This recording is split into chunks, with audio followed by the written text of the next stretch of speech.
On our trip to New Mexico, the key place that my wife wanted to go see, I'd been there once before, was Santa Fe. And you can see from the map here, it's located right in the middle, east-west and to the north in New Mexico. And if you can see, there's a little thin line that runs to the west of Santa Fe, runs the length of the state and meets up with the point of Texas at the bottom of New Mexico. That's the Rio Grande River, which starts up in Colorado. And so it goes all the way through New Mexico. So we were looking at different places in our guidebook of places to go. And one place that came up as being near Santa Fe was Bandelier National Monument. And we looked at it briefly. It seemed to have something to do with ancestral ruins. It sounded intriguing. So where it's located is in the northwestern corner of New Mexico, which is part of the Corners region of the United States. It's the only place in the country where four states meet up at one point. And there's a place you can go, you can actually stand in all four states at the same time if you put your hands in two states and your feet in the other two states. Anyway, it's a really interesting region of the country. I've been this area once before, actually a couple of times, but once in particular, I was in Mesa Verde National Park, which is in southwestern Colorado, and it was really interesting, and the ruins were really fascinating, and the whole landscape was beautiful. I remember we stayed at a lodge there at the Mesa Verde National Park, and you could just look out from the deck of our room and just look for hundreds of miles to the south and west and everything. So it's always been a really intriguing part of the country to me, and one I'd like to get back to more times. So it was something I didn't want to miss on this trip. We were covering a lot of ground, but I wanted to see a little part of this area again. And it just so happens that Santa Fe is just outside maybe of this Four Corners region, and Bandelier National Monument is just inside. They're pretty close. So that seemed like a good thing that we could maybe go to Bandelier from Santa Fe. So just to put it in Google terms, it's like 33 miles away. We read that you had to go to the town of White Rock and park your car there and then take a shuttle bus. You weren't supposed to go all the way to the park itself. So it's a 35, 40-minute drive from Santa Fe. Very pretty drive, which I talk about in another video. And while we were there, we also wanted to investigate Los Alamos, which we went to afterwards. And the town of Los Alamos wasn't that exciting. It even had a Starbucks that closed at 2:30 in the afternoon. But the drive to Los Alamos was really pretty, as was the drive to White Rock and then the shuttle bus ride to Bandelier. So getting back to the name Bandelier, when I saw that name, I go, is it Spanish? What is Bandelier? What kind of a name like that is doing in New Mexico, where you think of Native Americans and Spanish? It sounds kind of French. And I also wondered, well, the kind of ruins there, are they on the same scale? They can't be on the same scale as Mesa Verde. That's the biggest cliff dwelling in North America, one of the biggest in the world, which is fantastic. So I had question marks as to what's a smaller scale version of Mesa Verde. And what's Bandelier? How did the name come to be? It turns out in my reading and reading the brochure that they give you at the national park and also doing a little follow-up reading that Bandelier was Adolphe Bandelier, and he discovered the area after it was no longer inhabited by Native Americans. It was inhabited in this cliff dwelling area like from the year 1000 to the year 1500. And so he came along in the late 1800s. He was born in Switzerland, where they speak French and German and Italian. Well, he was one of the people from the French-speaking part of Switzerland, and his family immigrated to the U.S. and they settled in southern Illinois, where he grew up. So he came as a young boy and spent most of his early years up until the age of 40 in southern Illinois. And then he just decided he didn't want to work in his dad's family business. I forget what kind of business it was. And he wanted to study Native American cultures out west. And so he went from a small country to a state several times the size of his country, and then from there to an even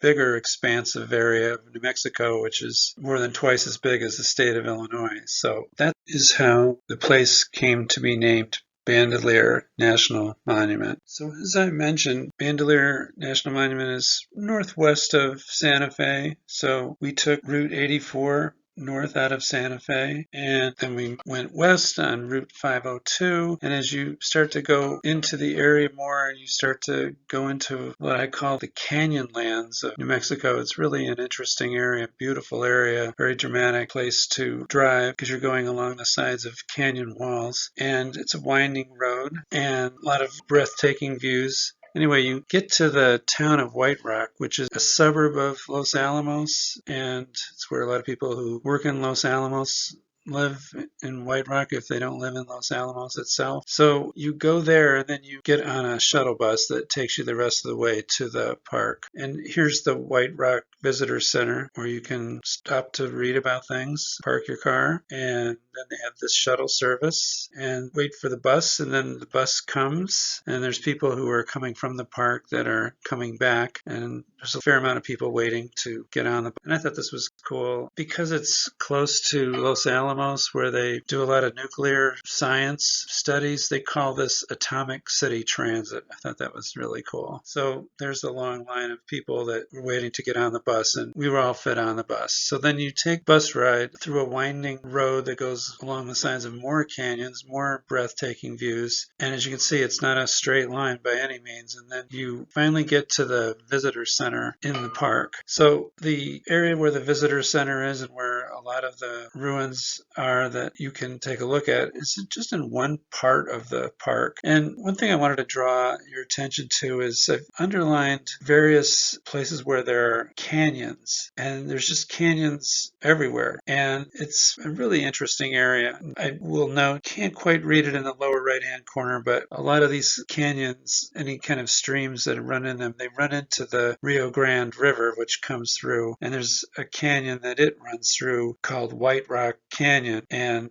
from what I read, it's notorious for rattlesnakes. So I've never wanted to go to a place that's rattlesnake infested.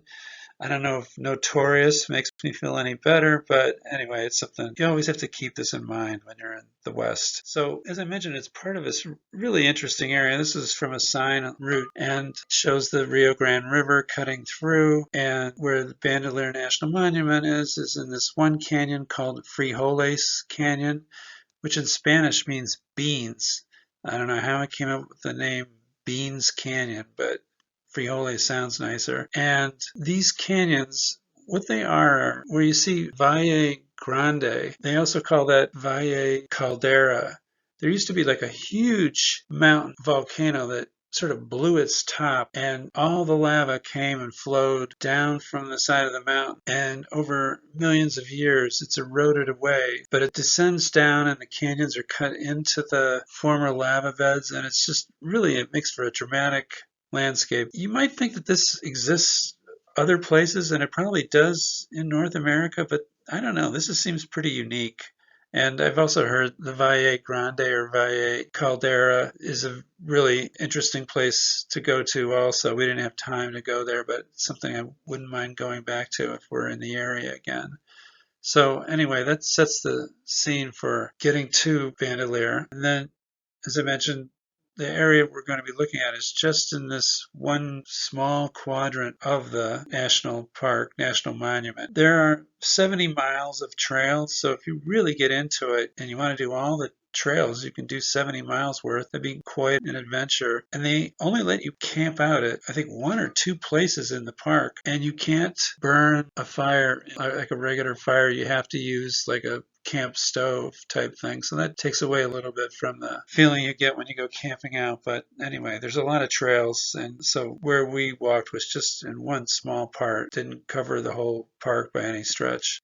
Came in, we arrived at the visitor center where the shuttle bus dropped us off. A park ranger gave us a little explanation, told us how much time we had. In the video clips that'll follow, I'll mention that we got there like at 2 o'clock or so, and the last shuttle bus leaves at 5, so we didn't have a whole lot of time, but we could see a lot within that couple of hours. But people weren't rushing around, but you do only have a limited amount of time, and you don't want to be on the last shuttle bus coming back, so I don't know how crowded that would be. We might have taken the second to last shuttle bus coming back, but you can walk along this Pueblo Loop Trail and see a lot of what there is to see in terms of the ancient ruins. So as I mentioned, it's one part of the park, and then there's other campgrounds up above. They're like on the plateau that's in between the canyons. And this is the visitor center. I think it was built by the CCC, the Civilian Conservation Corps, another park, just like we saw at White Sands National Park. They built these visitor centers and things at national parks as a way to create jobs, and they're still with us today, and they did a good job. So right off the bat, you go through the visitor center, no fooling around. You start to see some caves that people have inhabited hundreds and hundreds of years ago. And this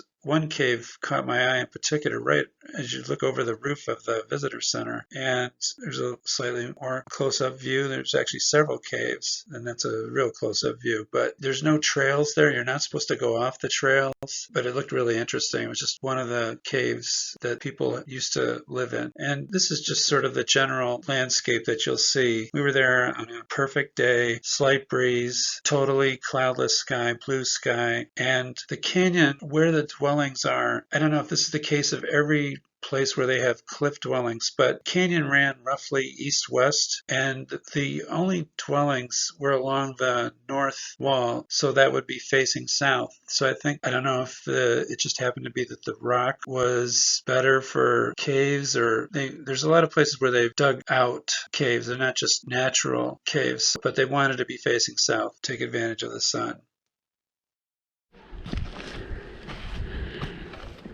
Pretty spectacular.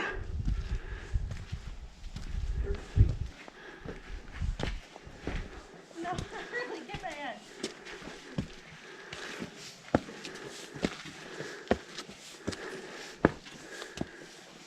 Turn around the other way.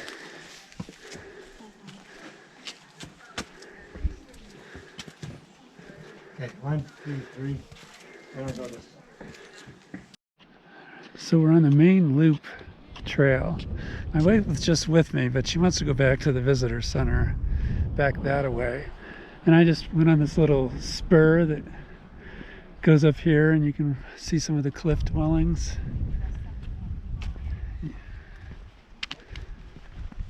And you go up and down the stairs, very narrow and curving.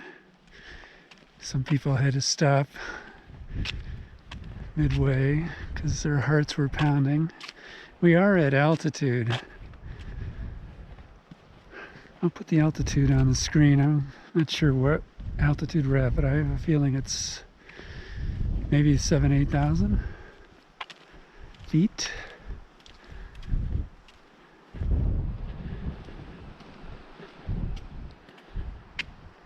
You can see another large cave straight ahead where those people are walking up to. I think because of the altitude and the dryness, it makes your voice more hoarse. But it's just beautiful.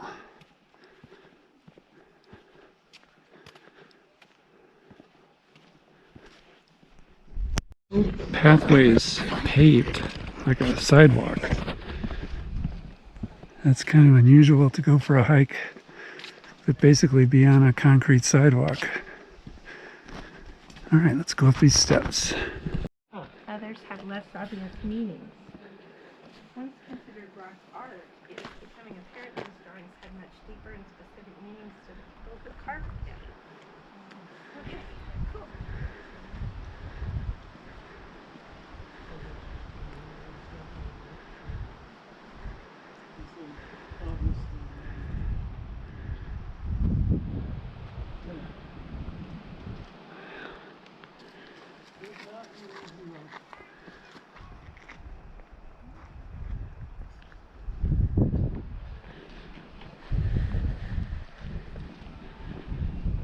So it's like in a long, narrow gorge.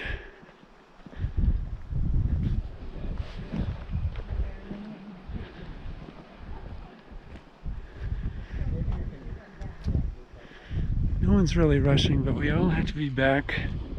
The last shuttle bus is at 5 o'clock, and it's like 3 o'clock now.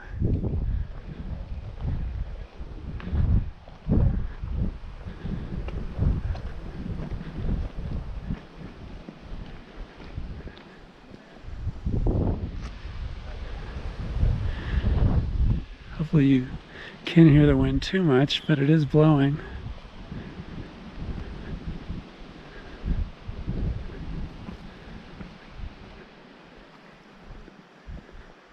This reminds me of YouTubers I've watched that have gone to Turkey, to Cappadocia, to look at the cliff dwellings there.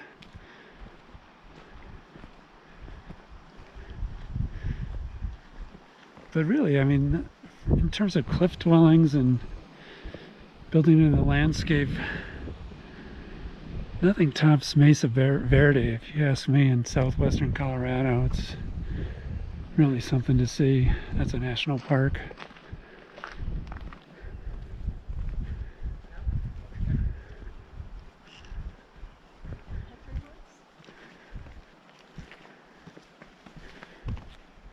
The Long House.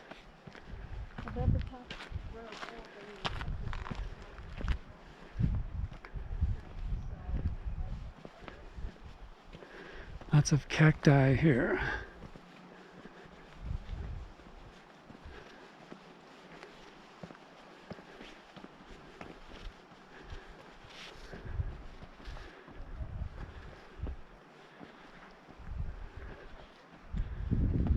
I wonder if they got so good they could tell what parts were softer, that were easier to cut into.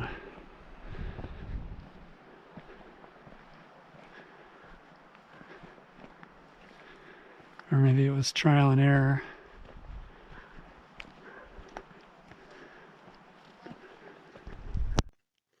Now, at one point, while you're walking along the concrete sidewalk path, you come across first a kiva, which is this.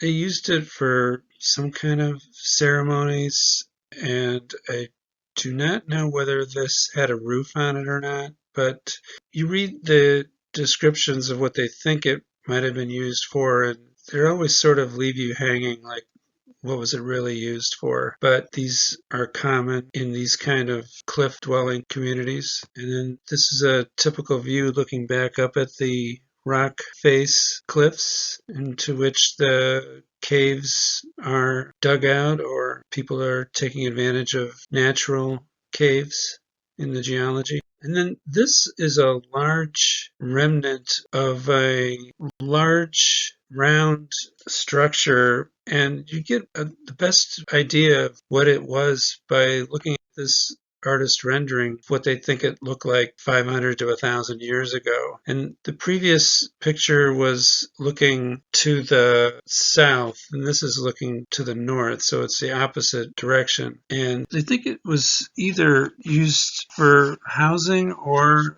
for ceremonial purposes. They're also a little ambivalent as to what they think it was used for. Anyway, this is spelled like you would think it would be pronounced maybe Chionyi, but they say it's pronounced Kweweni. So anyway, I take it from sometimes looking at some of the names that the Pueblo Indians had a complex language. It's really difficult to pronounce a lot of times. So here's the two things side by side, same thing. One's looking, like I said, on the left, looking south, and the other was looking to the north. And it's just interesting to look at from before and what it looks like today. And so this is the typical trail as it narrows down and gets closer to where you ascend and walk by the cliff dwellings right along the cliff. And this is one place where people can go up a short ladder and look into a dwelling. There were people waiting. I didn't want to wait. I'm sure it's just sort of a hollowed out area and not very big, not very tall, but people are giving it a go to take a look at it. And this is a rebuilt section of the cliff dwelling. What they did a lot of times is they built structures onto the wall of the cliff where there might be an indentation or a cave behind this structure. So they would build it with stones and whatever they could use as mortar to keep the stones together. And then they would put these tree trunks, or they would cut wood to go horizontally across, and the ends would stick out. And the Spanish term for this is viga, or beams. And they would build a flat roof on top of the structure. So that's why these beams or vigas stick out. They go all the way through and they help hold up a roof. And so this is sort of the origin of Pueblo architecture, which you see everywhere. This is a church back in Santa Fe, and they have the sort of replicas of the vigas sticking out, but you'll see that everywhere. Hotels, you name it, all this style, sort of a stucco with vigas sticking out. It's really a cool style. I like the Pueblo style of architecture. So as you can see in this picture, there were a lot of vigas and a lot of flat roofs on top of a round structure looking north. So here we're looking at various things that are dug out of the cliff walls, as well as indentations, sort of small circular holes. And what these probably are these structures in the back of the previous artist rendering that I showed. They would build some structures right next to the wall, as I mentioned before, and the vigas would be sticking out on the side, outward side, facing us, and then they would go into the wall, and they would sort of build some of these small structures, they think, right in front of existing openings or areas where they had dug out into the rock. It's really pretty involved, pretty complex. So here again is the two side by side, the holes that we see now, and then the structures that probably once existed. So it's interesting to look at some of these holes, and like I said, they have small ladders that allow people to go up and look into the caves. But unfortunately, one of these was closed, they said, due to vandalism. So it's too bad. I don't know what kind of vandalism was done. Maybe somebody spray painted or something inside. It's a shame. So that's a no-no, and hopefully that won't happen again. But that's why it's a good thing that a lot of these probably aren't accessible to the public, because it's impossible for the rangers to keep an eye on everything with all the visitors that come through. So it's best to just look at them from a distance to appreciate them. Some more dwellings, which I'm sure are more preserved because there's no trail for people to walk up to get to them.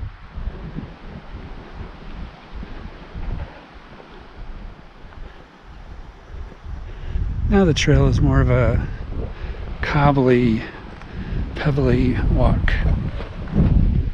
I don't know if I'm on the main loop trail anymore or not. We'll see. That's where I was.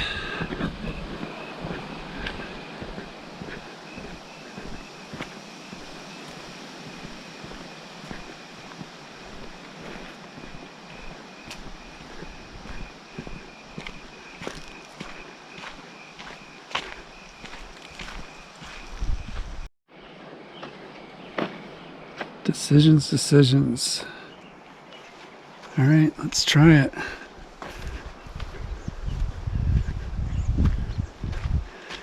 Those who have health problems or fear of heights should not attempt the climb. 140-foot vertical ascent via ladders and stairs. Well, heights aren't really my thing.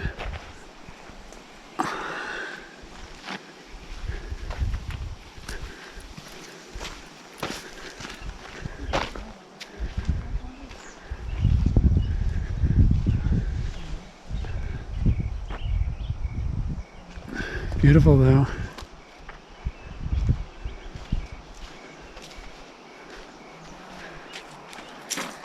Biological diversity. Well, let's just see how this looks.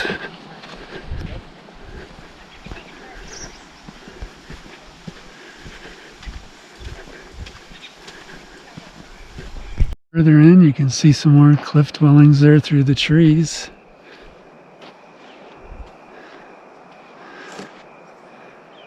Actually, there's a lot of them.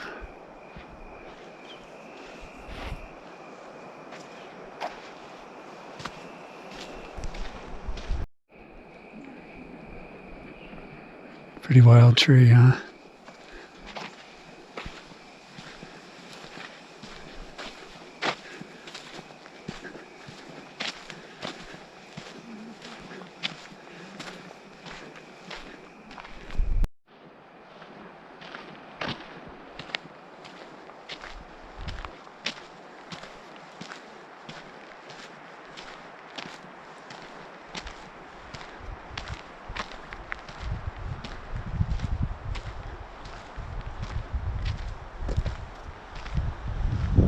Almost look like side streets.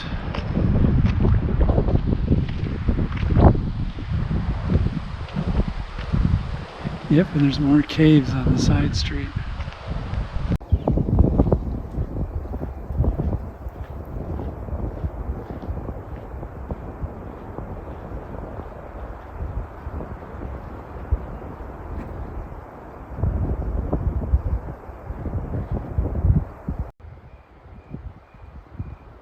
So I'll take their word for it that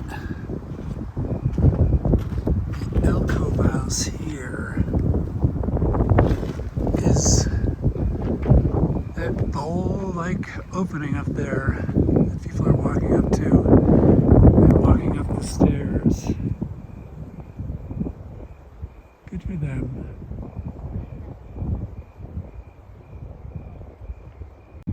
So this is the end of the hike that I took, that most people take. It's to the feature called Alcove House, and this big semi-open cave is the alcove, and you can get to it by walking up ladders and taking winding trails. This is what it looked like, they think, back in the day, and because it was 140 feet up in the air, they feel like people didn't live there. It was used for other things because that would be a heck of a commute to go 140 feet up and down every day. So this is another view of it with a kiva at one end. So this was a really interesting place to visit in general. So many little caves as well as big caves. It's a beautiful place just to take a walk and enjoy nature, whether or not you're into archaeology and historical, cultural significance of early Pueblo people from 500, 700 to 1,000, 1,200 years ago. And when you're there, there's probably slight chance you'll see some of the wildlife that can be here in the area.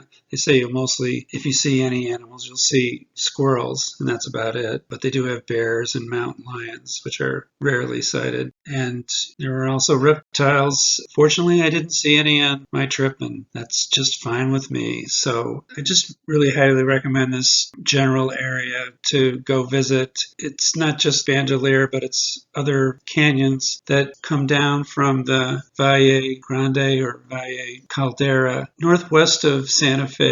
Bandelier National Monument. Put it on your list. Thanks for watching.